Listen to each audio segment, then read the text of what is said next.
clear space, clear space, clear space, clear space. Clear space. Clear space, clear space.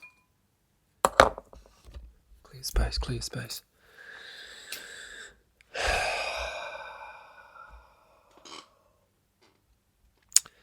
I've been working too much. Hey. How are we going now? Yeah, I've been working too much. I've been being busy. And I did say I'm not going to do another podcast for a while because it's not in my 20%. But here we are. Bending the rules. The rules were meant to be broken. And who made those rules? Well, I did. So let's break. Let's break free now. Rules are meant to be broken anyways. And I've been working hard. Or hardly working, you know. But I've been reading this book. 10x is easier than 2x. And also listening to the audio version of it back on Audible. And that's been a while too. It's been a couple of years. But I'm back on Audible. And the first book that I'm listening to is 10x is easier than 2x. And I'm up to chapter 5. And I'm listening to it today, and they're talking about Dr. Benjamin Hardy and Dan Sullivan. They're talking about how you set your time and how you can separate it.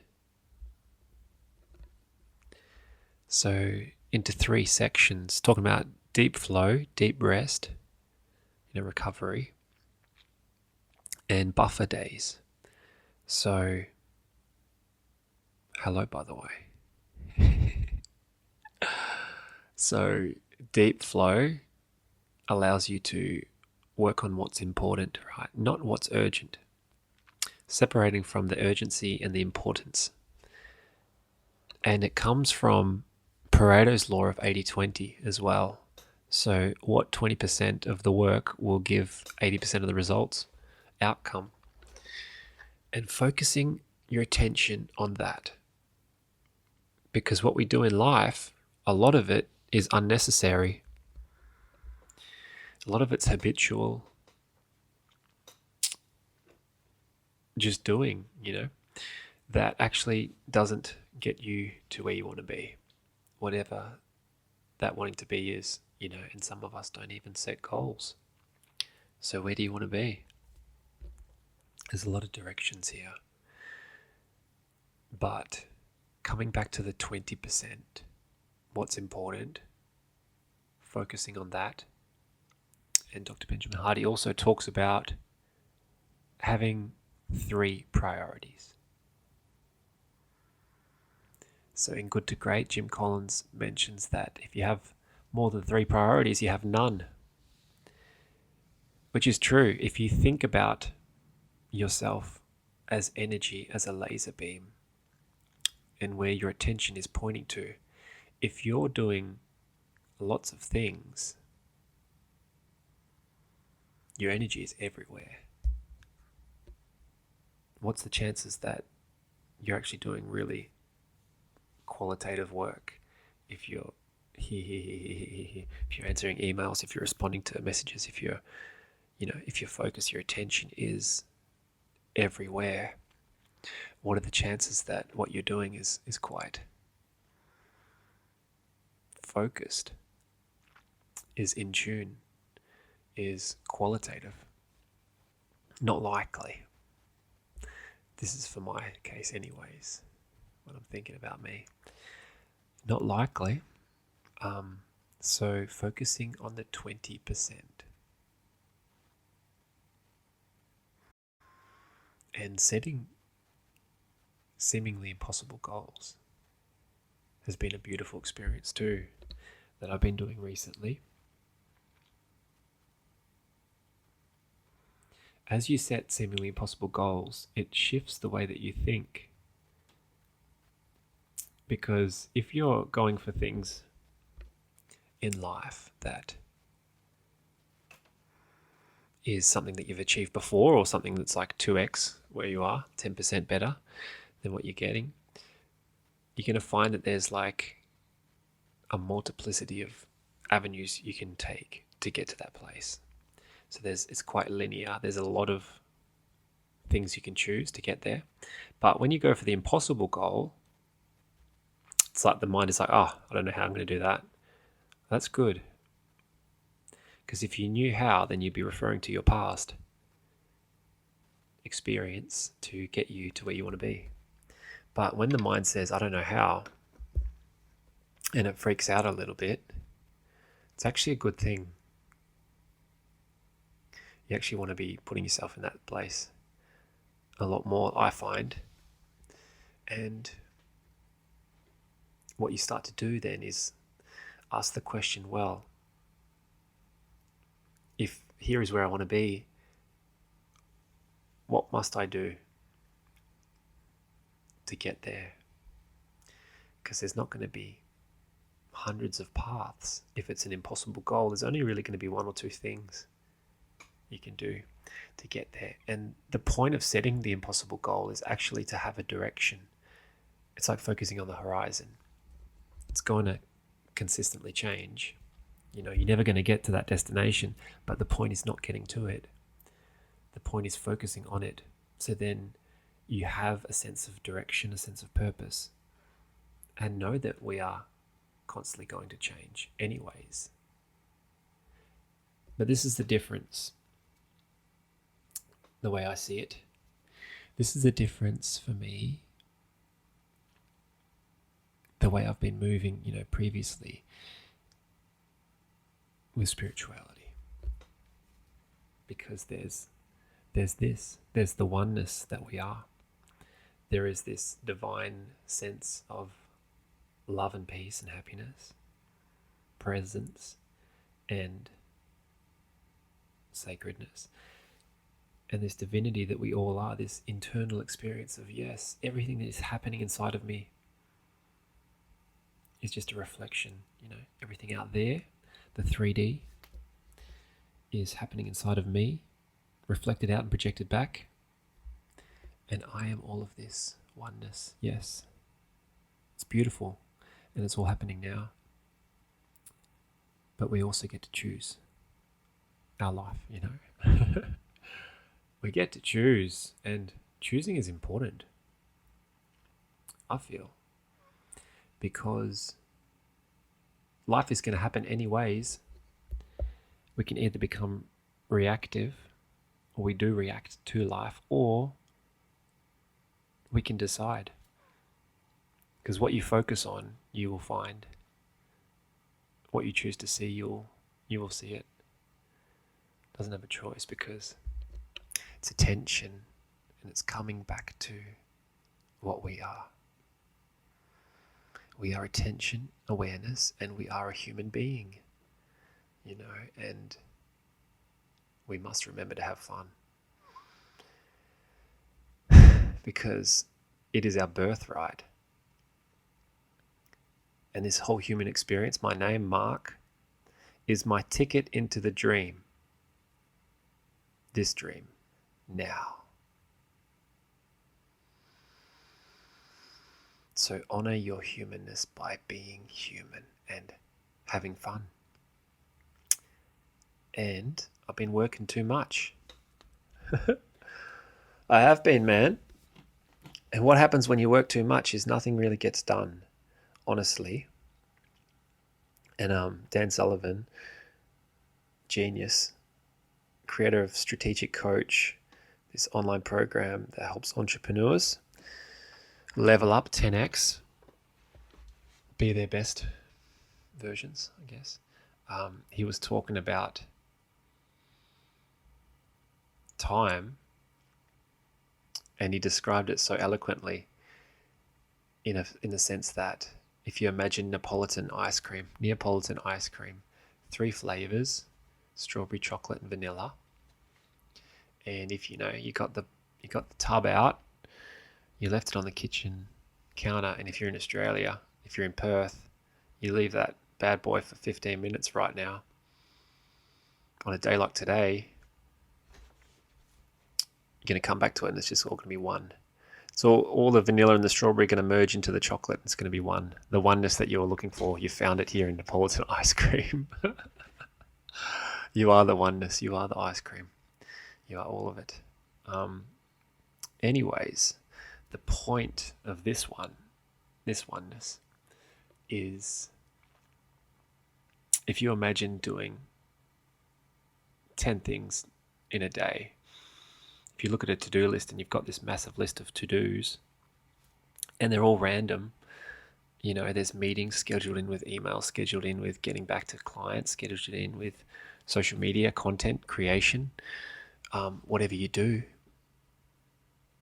That's the Neapolitan ice cream kind of day.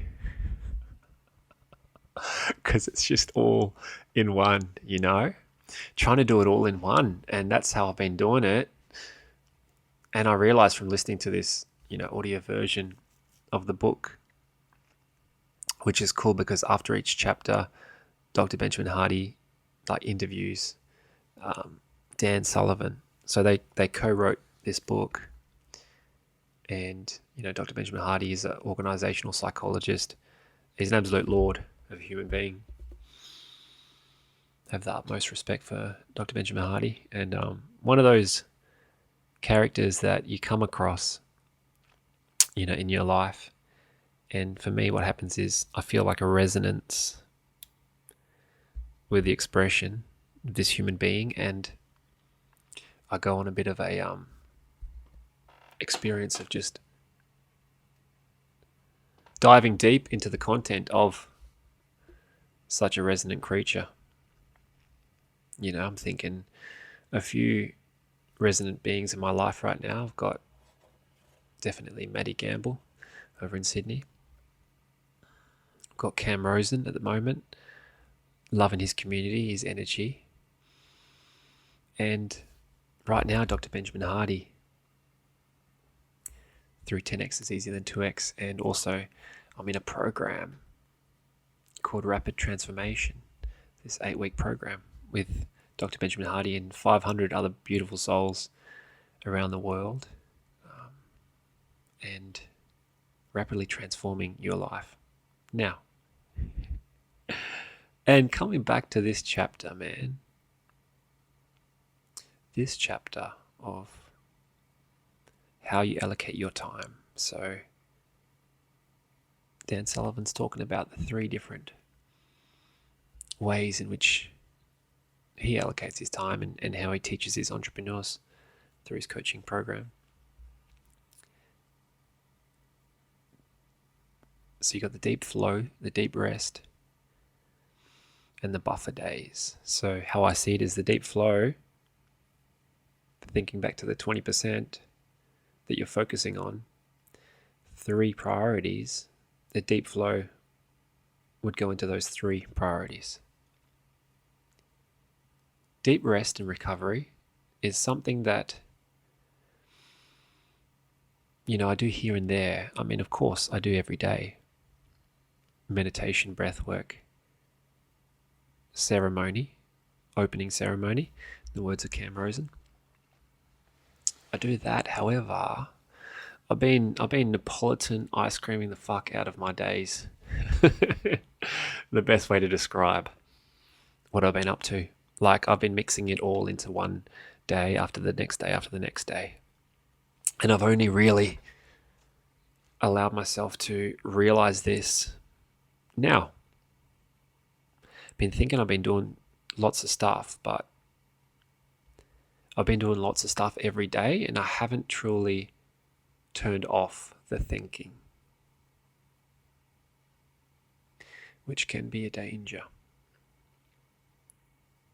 If you're wanting to creation requires space.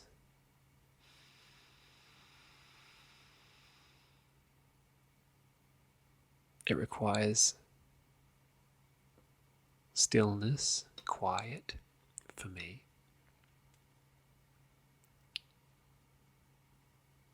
It requires relaxation.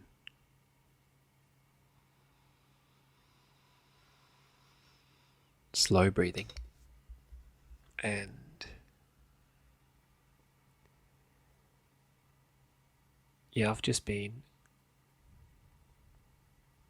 doing all the things every day.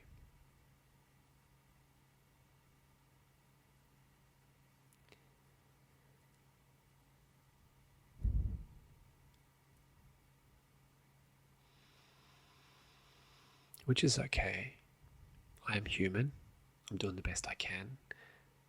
But I've got to be more kind to myself. I can be more kind to myself. By letting go.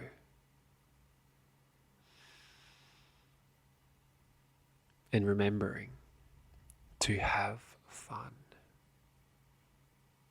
I'm coming back to that because, I was on a call this morning in Cam's community and we're meditating on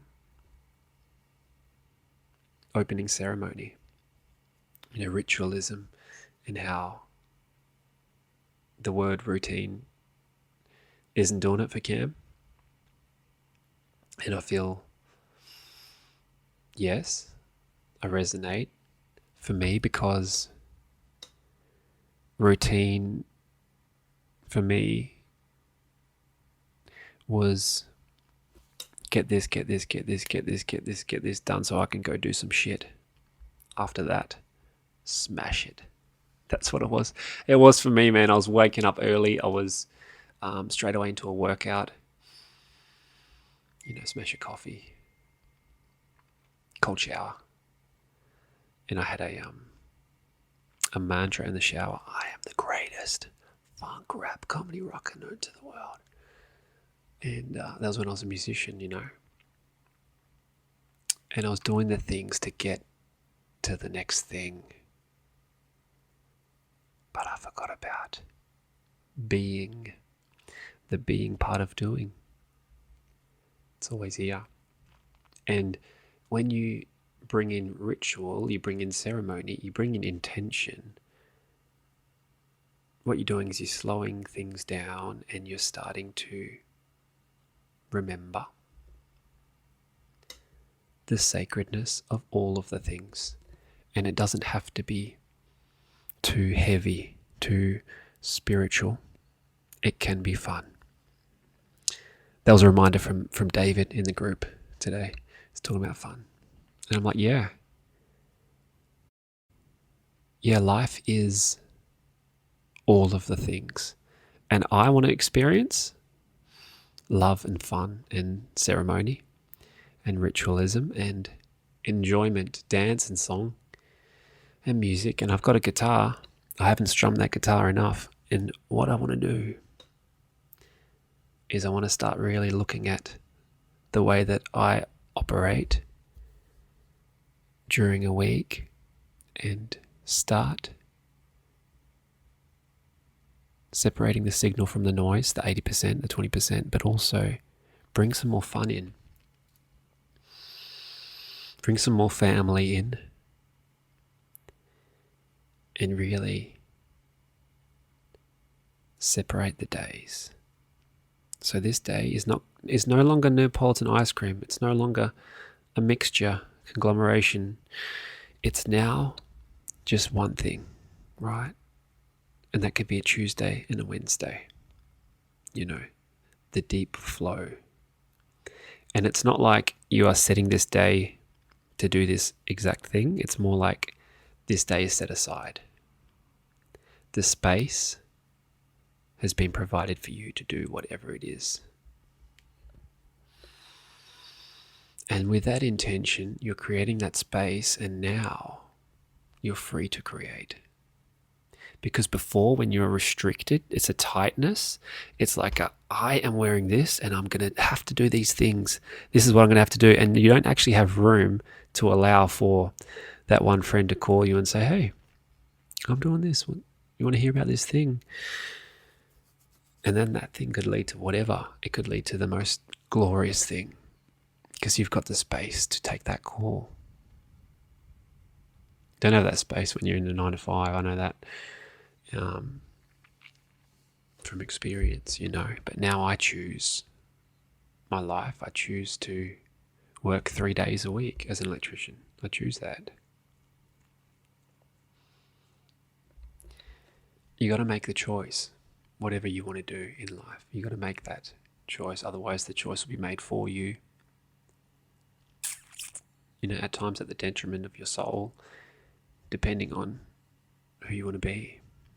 What do you want to do? Who are you now? So, this particular podcast, reflecting on the realization of that I am doing too much, or I have been doing a lot of work. I love work, by the way. It doesn't actually feel like work. That's why I love to do it. However, I'm doing it a disservice by constantly doing it, constantly feeding it. I need to separate and have space from it. It needs space from me. It does, hey? It works like, come on, slinky boy. Have a break, man. And the deep rest, the recovery, does involve, sitting, relaxing, but also, there's the sauna. Even like working out. How beautiful is getting a pump on, man? The blood flowing through your body, through your muscles. The contraction and the expansion.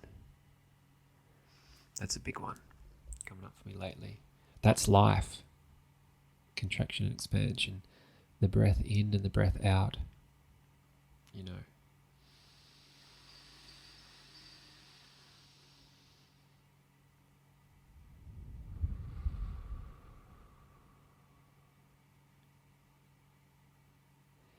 In deep rest, there's ice baths. There's float tanks. There's play. There's music. And there's certain modalities that switch the thinking up, because I've noticed when I'm doing things like even the most mundane things, so like I'm an electrician, and it's mundane in a sense that I've been doing it for years, so I have a general idea of what I'm doing, even though electrical stuff is magical too. Like get an electrician to explain magnetism to you. It's magical shit. There's some shit I don't understand. And that's okay, Actually, I love that. I love the magic to life, and electricity is to be respected. That's what my cousin told me before I started my apprenticeship. Maddie, he knows what's up. It is to be respected. And the beauty in the mundane is what I'm feeling now. The beauty in the most mundane. The creative urge comes when you're relaxing. The ideas, the inspiration, it doesn't come when you're sitting in your office on your computer doing the work. I find I'm telling you how it is right now. This is my experience. Anyways, it could be yours too. But it doesn't come for me sitting down here doing the work. It comes when I'm wiring a generator, or I'm, pointing, finding where this cable goes from there to there, point to point. And all of a sudden burst of inspiration and a realization. The first one this morning, there was a few today. My goodness, what a day. The first one was the realization of I get into this character on a Thursday. It's a funny character.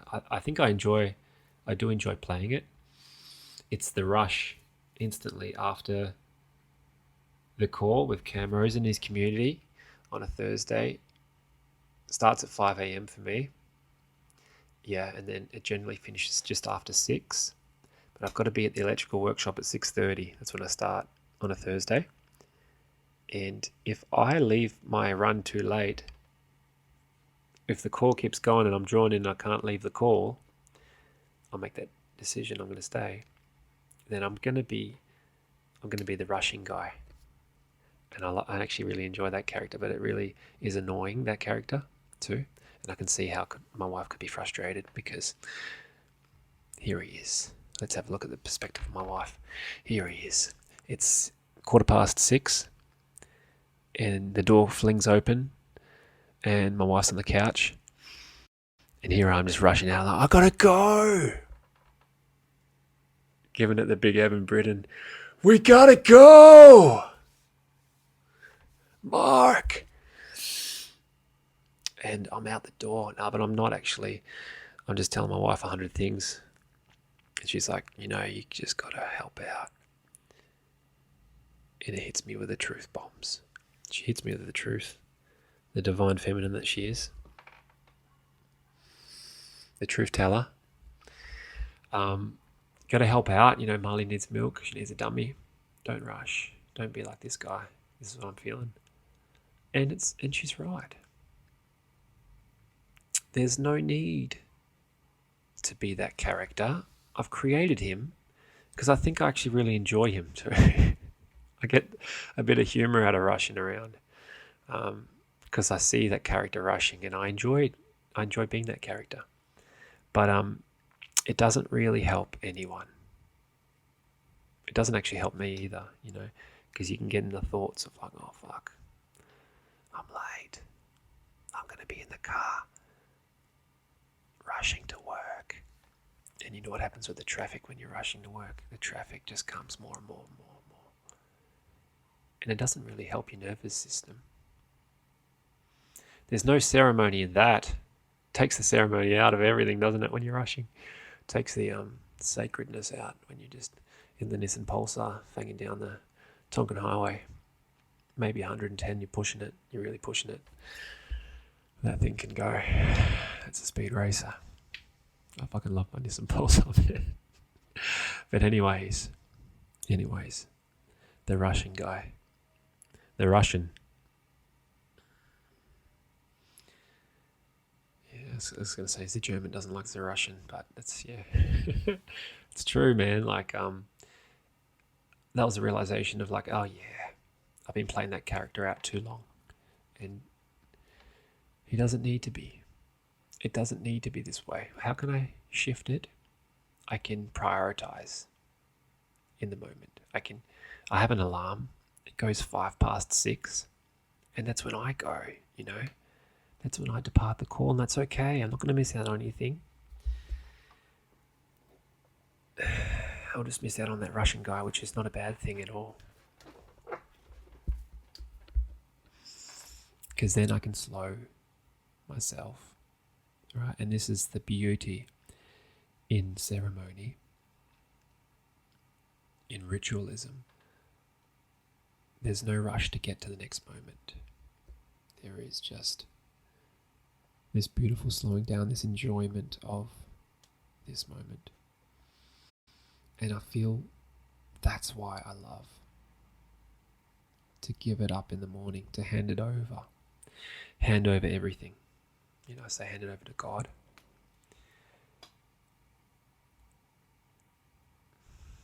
For me, it starts with the breath. For me, it starts as I wake up first thing in the morning.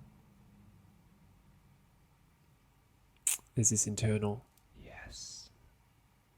And even if I'm fucking tired and my mind is like, it's not a yes today, I still say yes. Because I know I choose. And it doesn't matter who wakes up. The housemaid, as Rumi say. You wake up with a different housemaid every day. That voice in your head. The voice in your head is not you. That's the secret. The end. And sometimes you do wake up and it's like, come on, man. You've been working too hard. Have a rest before you get into the working again. It's just subtly setting you up for failure. for the comfort, but it starts with an internal yes. Yes, I'm here. I get another shot at this. Now let's dissect the yes right now. Yes. Wake up with the yes.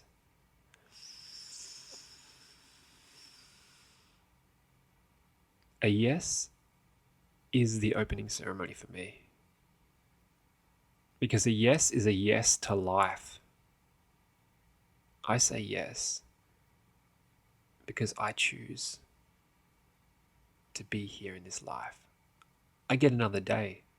It's an honor to be me.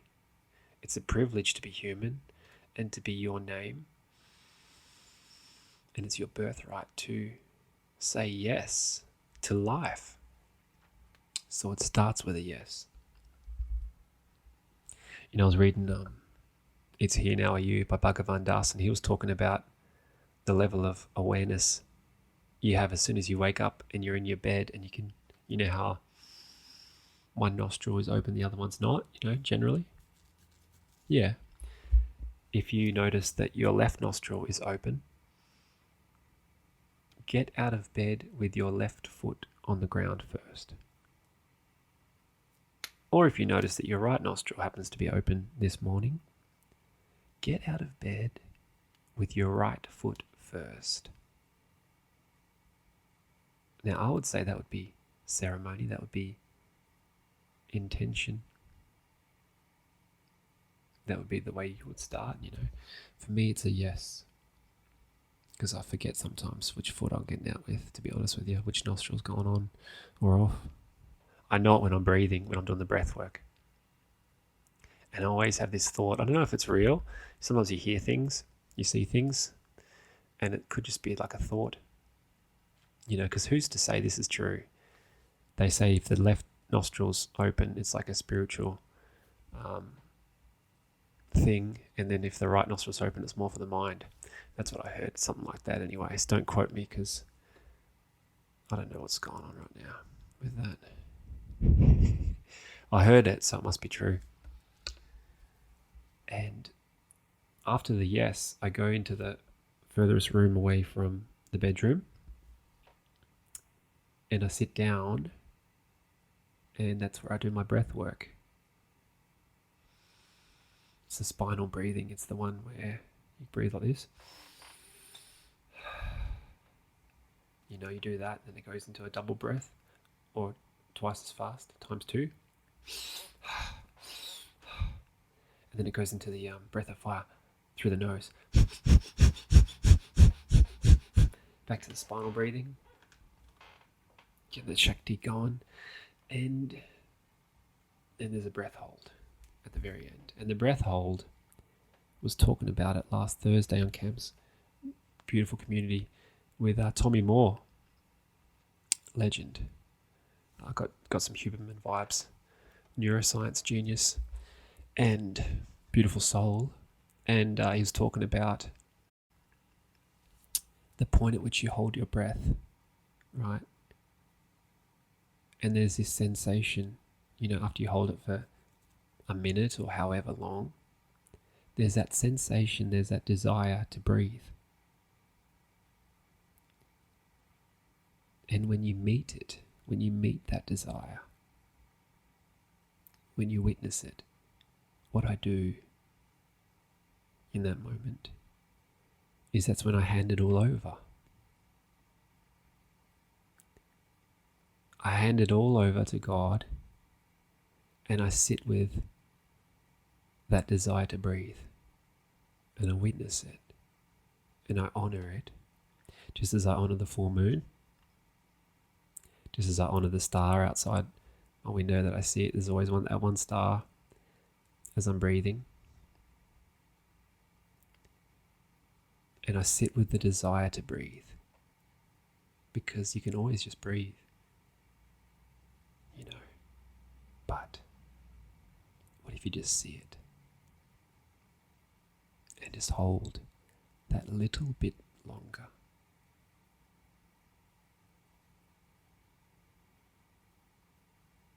Just witness it.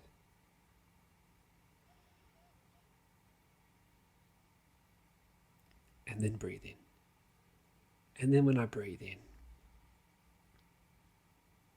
it's like a new lease on life.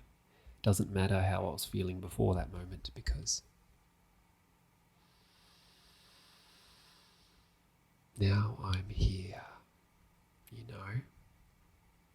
and there's some neuroscience to back it up, that that shit is real. The breath, the hold, all that shit. There's some books too that I've read, but I love the neuroscience, but the mind loves it, but I also love not knowing a lot of stuff that I do. I happen to just to do it because it feels good. It feels good and it doesn't hurt anyone. I feel that's important. Because some people could say, oh, take drugs, it feels good. But that could be hurting you or people around you without intention there. The intention here, the breath, the ritualism, the opening ceremony, the hello life, the yes. This is it. The slowing down of the doing, the being within the doing. All of that stuff, all that good stuff. I'm glad I'm doing this right now, this podcast, because I was in a thought that I wouldn't be doing another one for the rest of the year, because it's not in my 20%, man. It's not in it. Get out of there. But it's what's happening now, man. It is. And moving from the breath to offering, right? Moving to the kitchen, quite literally for me, and putting a coffee on the boil for myself later on, and for my wife when she wakes up. She awakens to the caffeine. A lucky girl, eh? And also making a juice. Making a juice for myself and then for Janina later on when she wakes up. And there's an offering in that, right? It's a service. To be of service. To not just put yourself first, but to be of service for others. I feel is important. Cam waters his garden, so he's got the offering to his plants. I love that. For me, it's an offering of service of creating a juice, beautiful, and a coffee. And it's one of those ones where it's not the instant gratification. It's not the doing it to get the dopamine hit, to get the reward. It's doing it without even knowing if that reward would be there. Sometimes I do it and I don't see my wife in the morning and I'm out the door in some instances, to work and things. So it's an offering, it's an act of service, and it's not for an outcome. It's for the love of being. For the love of being.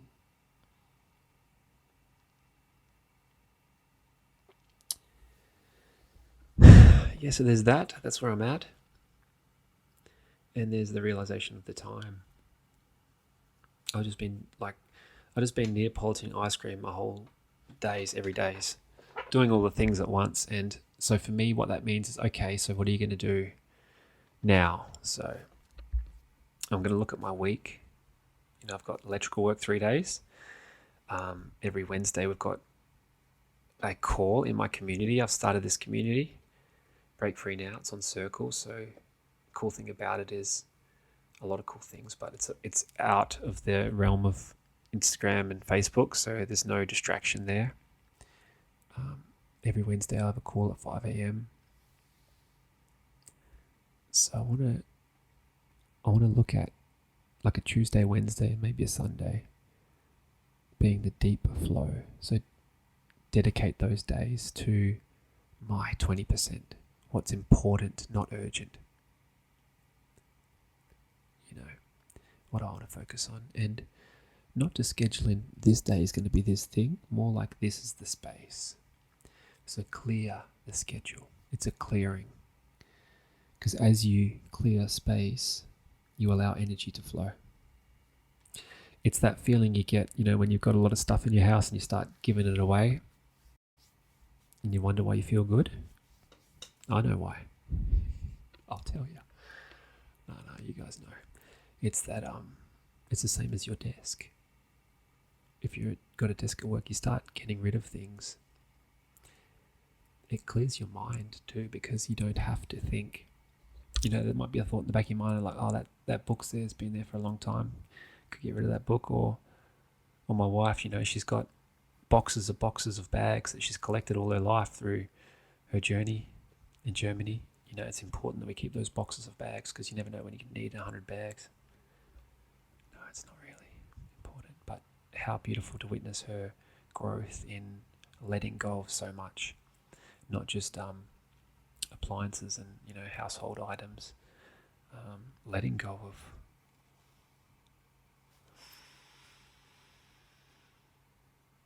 a lot, man. I'm just getting a bit emotional because it's beautiful to witness. When someone you love is honoring themselves. And I get it, it's fucking hard. Being a mum it's the ultimate superhero role. And then, amplify that 100 by being a mum when all your family's in another country, and then my family, a lot of my family's not actually in Perth. And then having 3 girls. And then doing it all. And then wanting to keep going with other things, like her business and stuff. Not knowing the direction of the business and feeling the frustration and the overwhelm. And sometimes it gets to a point where it needs to break. Sometimes it does need to break for a breakthrough. Almost all the times. There's 2 paths. There's the curiosity. This is what Adyashanti says. For awakening, there's the path of curiosity or there's the path of pain. And the pain one seems to be the one. You hit that level of pain, that breaking point, that point of no return until you don't have a choice, till you have to surrender because there's nothing left to give. There's nothing more that can be done. So surrender. You can just surrender now. Like, that's the secret too, guys. That's the secret number 2 to life. Just surrender now. Avoid that shit. Don't have to go that path, but so often we just want to make it happen. So often I just want to do all the things at once on every day and just Neapolitan ice cream the fuck out of everything. That's going to be my new slogan, I think. Break free now. But you are the best when you are you. When you honor your human existence by being a human being in this world, by being you. And it's an unraveling of everything you thought you were.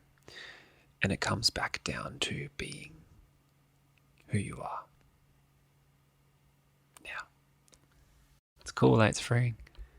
It's freeing to be me.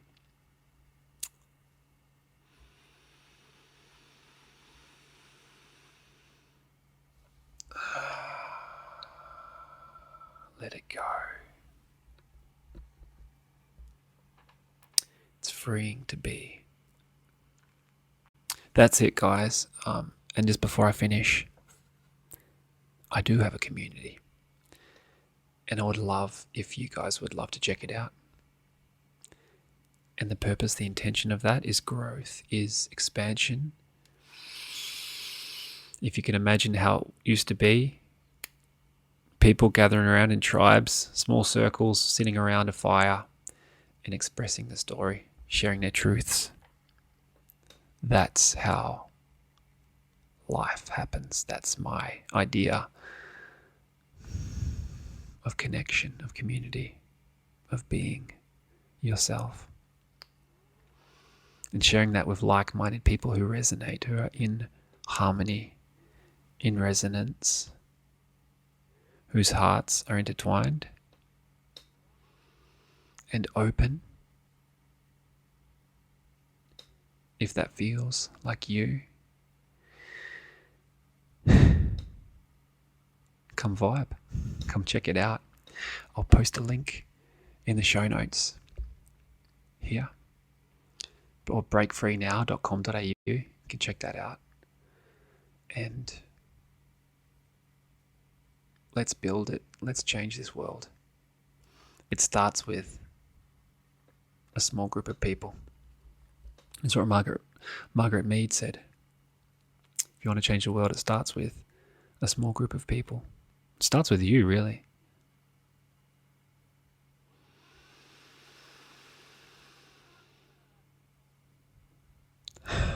I love this moment, man. I think we're done. I'm really, really honouring the fact that I'm here by being me, expressing all of me, and it's good to be back now. Much love to you all. Have a beautiful, beautiful now. May you find whatever it is you're looking for, and may you start looking for it, because whatever you're looking for, you'll see.